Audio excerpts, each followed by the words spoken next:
So in the previous class, we have studied about the meaning of the company. Then we saw the features, and then we have seen the types of the preference shares. I have just done the brush up, and then we did the types of the share capital. Okay, so till yesterday we did we did the 6 types of the share capital. One was authorized share capital, which is also known as a nominal share capital. Second one was a subscribed share capital. Then we had a issued share capital. Then we have a called up share capital. Then even in that called up, we have seen that uncalled up share capital भी अगर था तो वो कैसे है. Then we have seen the paid up capital, and the last one we saw a reserve share capital. So इतने तक हमने कल कंप्लीट किया था. Now today we are going to start with some more information. अब देखो, as I told you yesterday that अभी जो भी अपना old format था, when it comes to a company, we do not use the old format of a profit and loss account as well as the balance sheet.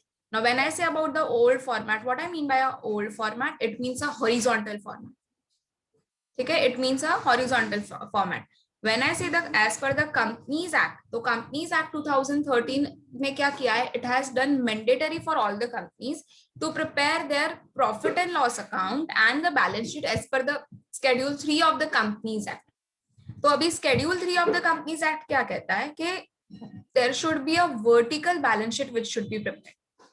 The format should be the vertical format, horizontal नहीं. अभी आपने देखो management accounting में vertical format पढ़ा भी होगा, ठीक है. So same way you have to study over here the vertical format, and you do not have to study when it comes about the companies the horizontal format. अभी भूल जाओ, अभी आएगा जो आपका vertical format, ठीक है. So all your financial statements, जितने भी आपके financial statements होंगे वो कैसे prepare होंगे? It will be prepared as per the format which will be prescribed by the company's account. Now when I say about the financial statement, it includes the both income statement and the balance sheet, like that is profit and loss account as well as the balance sheet. Now basically before going to an income statement, we'll discuss some of the terminologies, like हमने dividend के बारे में थोड़ा कुछ पढ़ेंगे, and then we will see about the formats के कैसे format बनता है, कौन कौन से हेड्स है, how the notes to the accounts are been prepared. So just before going to this, let's first study about the dividend.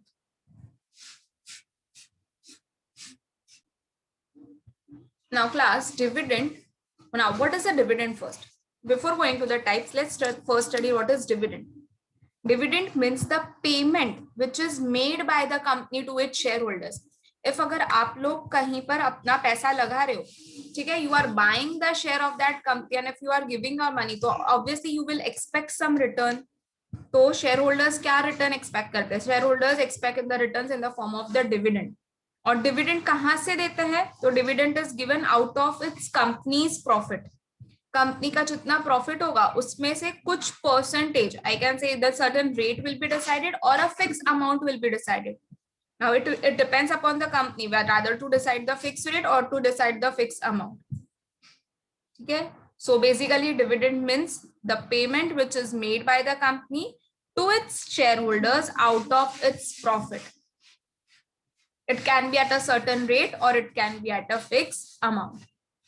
But हमेशा याद रखना जो भी रेट ऑफ डिविडेंड होगा, से फॉर एग्जाम्पल मैं कहती हूँ कि मुझे 10% का डिविडेंड मिलेगा, ठीक है. So that 10% I am speaking with reference to your paid up capital. आपने जितना, आप एज अ शेयर होल्डर आपने जितना पैसा आपका दिया होगा, से फॉर एग्जाम्पल 10 में से आपने 8 रुपीज दिया है, तो आपको वो डिविडेंड 8 रुपीज में जितना आपने पे किया है उसके ऊपर डिविडेंड मिलता है. ऑब्वियसली जो आपने पे किया ही नहीं है, आप उसके ऊपर कैसे डिविडेंड मांग सकते हो? So dividend is declared on the amount which is been paid up. आपने जितना पे किया होगा उसके हिसाब से आपको मिलेगा. एंड हमेशा एक चीज अच्छे से याद रखूंगा कि आर्टिकल ऑफ एसोसिएशन ना, it provides that dividend should be paid with reference to your nominal capital और it should be up to your called up capital. Articles of association में क्या लिखा है कि आप डिविडेंड जब प्रोवाइड कर रहे हो ना, तो आपको किसके रेफरेंस से प्रोवाइड करना है? या तो आप ऑथोराइज कैपिटल देख के करो या तो आप कॉल्ड अप कैपिटल देख के करो. तो ये चीज भी आपको एक नोट डाउन करो, हाँ, नॉर्मली। नाउ, क्या हम डिविडेंड कोई पे करते हैं when the share holders are paying the money in advance? Like company ने सिर्फ कॉल किया था 8 रुपया, बट एक शेयर होल्डर ने पूरा का पूरा 10 रुपया दे दिया, तो क्या कॉल्स इन एडवांस पर हम डिविडेंड पे कर सकते हैं? So the answer will be no, dividend is paid on the amount which will be paid by a share holders as a calls in advance. अगर आपने एडवांस, आप देखो company ने तो कॉल नहीं किया ना, you have paid in the advance, so no dividend will be paid on it. So remember this thing very carefully, ठीक है? जैसे आपने कॉल इन एडवांस किया, वैसे कॉल्स इन अरियर्स भी हो सकते हैं कि कंपनी ने 8 रुपया मंगवाया पर आपने उसमें से भी सिर्फ 5 रुपीज पे किया, 3 रुपीज अभी भी अरियर्स है, अभी भी आउटस्टैंडिंग है, पे करना बाकी है। तो अगर कंपनी के आर्टिकल्स ऑफ एसोसिएशन में ऐसी कोई नोट्स लिखी है या कुछ ऐसा इन लोग ने रूल लिखा है, तो डिविडेंड को हमें पे नहीं करना पड़ेगा आउटस्टैंडिंग पर, जो भी कॉल्स हमारे आउटस्टैंडिंग है उसके ऊपर हमें, कॉल्स इन अरियर्स पर, then there is no need to pay the dividend on it. But वो कहां पर होना चाहिए? That should be return in the articles of the association.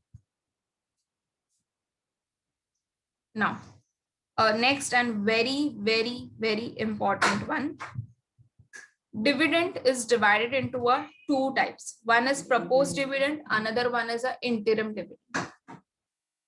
Proposed and interim dividend. तो हमने जो अभी मैंने आपको जो बेसिक पॉइंट्स बताए, जैसे एक तो पेड अप कैपिटल पर दिया जाता है, देन कॉल्स इन एडवांस पर हम नहीं देते, अगर कॉल्स इन अरियर्स का कुछ आर्टिकल्स ऑफ एसोसिएशन में अगर कुछ नोट्स आर बीन प्रोवाइडेड, तो depending upon that we have to just pay. अगर बोला है कि नहीं डिविडेंड मिलेगा calls which are been outstanding, तो फिर नहीं पे करना है। तो हमने ये सारा जो भी कंटेस्ट से पढ़ा, वो किसके कंटेस्ट से पढ़ा था? प्रपोज डिविडेंड, ठीक है? We have this with a propose dividend के हिसाब से हमने ये पढ़ा। दूसरी, कोई भी लायबिलिटी नहीं बनती आपकी प्रपोज डिविडेंड में। अभी आपने सिर्फ प्रपोज किया, you have not paid it right now, सिर्फ इट इज बीन प्रपोज। जैसे ही कंपनी का प्रॉफिट हो जाएगा फिर पेमेंट होगा। So no liability for the propose dividend must be created. इसके लिए जस्ट ये जो प्रपोज डिविडेंड है ना, इसके लिए हम कभी भी उसको बैलेंस शीट में नोट डाउन नहीं करते। हम बैलेंस शीट में लायबिलिटी साइड पे कभी भी इसको नोट डाउन नहीं करते। It is disclose as a notes to the accounts. मतलब जो हम नॉर्मली बैलेंस शीट बनाने के बाद जो हम नोट्स बनाते हैं, उसमें हम इसको डिस्क्लोज करते। सो ऑलवेज रिमेंबर के proposed dividend are disclosed in the accounts। और ये कब से? तो there was an amendment जो ICAI ने दी थी 2016-17 में, तो ये अमेंडमेंट के वजह से अभी जो proposed dividend है that has been disclosed as a notes। Second type of the dividend is interim dividend। Now interim dividend क्या, कौन सा डिविडेंड होता है? It is a dividend which is paid between the two annual general meetings. एक बार अगर share holders ने sanction कर दिया एनुअल जनरल मीटिंग में, तो फिर उसको हम कहते हैं फाइनल डिविडेंड। अगर सैंक्शन हो गया तो हाँ, it is known as a final dividend. तो इंटरम डिविडेंड क्या है? दो एनुअल जनरल मीटिंग्स के बीच में अगर आपने पे किया है जो डिविडेंड, उसको हम इंटरम डिविडेंड कहते हैं। जो इंटरम डिविडेंड होता है उसका एक फ्लैट अमाउंट या तो फिर इन लोग डिसाइड करके रखते हैं, या तो परसेंटेज। से फॉर एग्जांपल कि मैं ₹5 दूंगी मैं पर शेयर पे मेरा डिविडेंड, या तो फिर मैंने फिक्स करके रख दिया कि I will be giving the 20% of the dividend. So इधर it is decided on a percentage basis और it is decided on a flat basis. जैसे मैंने कहा कि पर शेयर अगर आपके पास होगा तो I will be paying you ₹5, मतलब on a per share ₹5 will be paid. तो you always needs to consider, जब जैसे हम रेट से भी अगर पे करते हैं ना, तो हमें ये ड्यूरेशन देखना है कि हम कौन से फर्स्ट डे मेरा अकाउंटिंग ईयर है और टिल डिक्लेरेशन ऑफ डिविडेंड कितना टाइम है। तो depending upon that you have to calculate. जब भी परसेंटेज में आया, जब आपने डिक्लेयर किया होगा उस हिसाब से कितना टाइम है, तो टाइम लिमिट के हिसाब से it is given on the proportional basis. For example your accounting starts from 1 अप्रैल और आपने ये 1 अक्टूबर को ही पे कर दिया, तो आपको सिर्फ उतने मंथ्स कैलकुलेट करना है। तो percentage into that months you have to do divided by 12।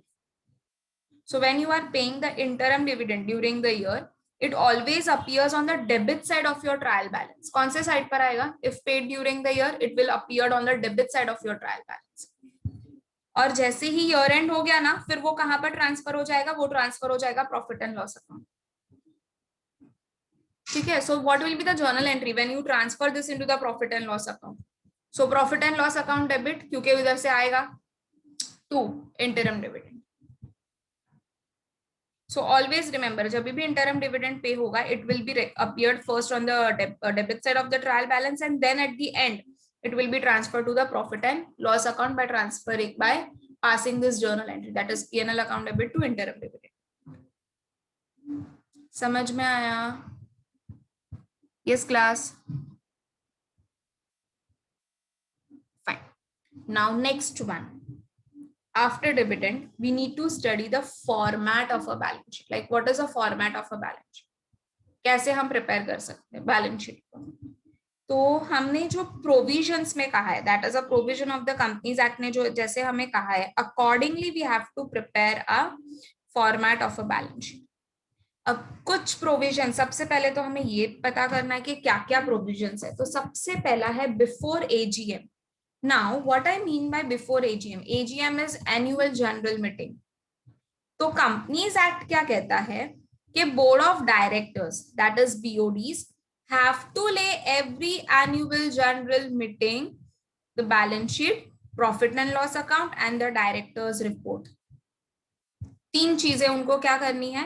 Annual general meeting के सामने ले करना है. कौन कौन सी? Balance sheet, profit and loss account, and the directors report. ये किसने कहा है? ये कंपनीज एक्ट के प्रोविजन ने कहा है.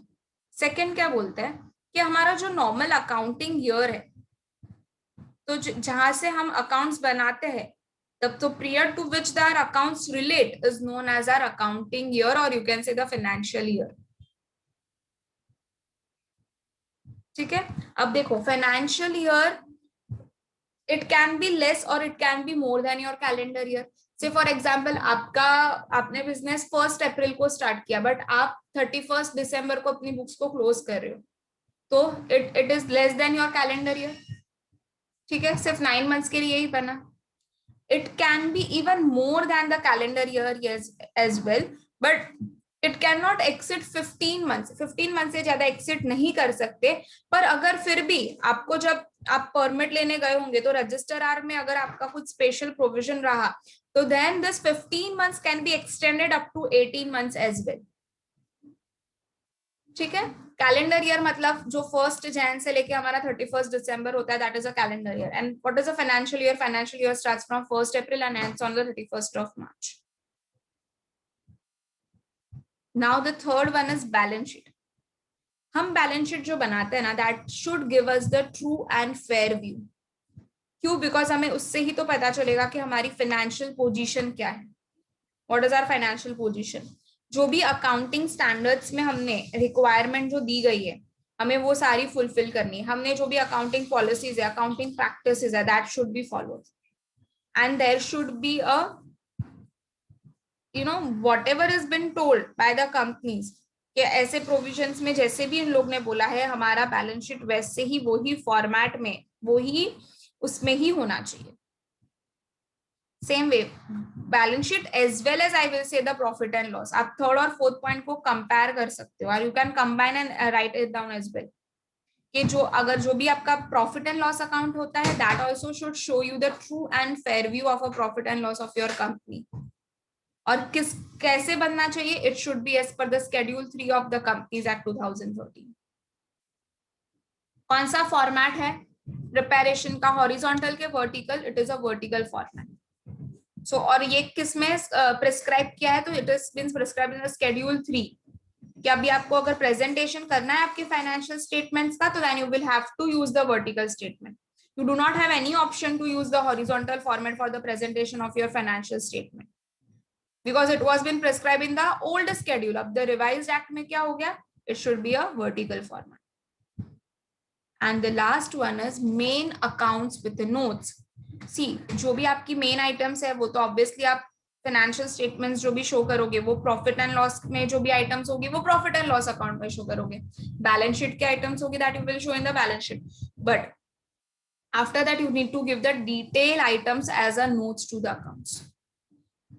ठीक है, you have to just give the details, उसका डिटेलिंग. अभी आपने फिक्स असेट्स लिखा, तो फिक्स असेट्स में आपने सपोज बैलेंस शीट में पूरा अमाउंट लिख दिया, से फॉर एग्जांपल 50 लाख रुपीस, पर उसका जो बाइफर्केशन होगा कि ये 50 लाख कैसे आया, तो उसमें may be plant and machinery होगा, उसमें फर्नीचर इन्वॉल्व होगा. तो जितने भी असेट्स होंगे, आपको वो जो असेट्स का स्प्लिटअप है वो कहाँ पर देना है, it needs to be given in the notes to the accounts. तो पहले आप नॉर्मल मेन फॉर्मेट बनाते हो and then you prepare a notes to the accounts. समझ में आया? This was what a format of a balance sheet, जो provisions और द स्केड्यूल्स में बोला गया है. Is it clear?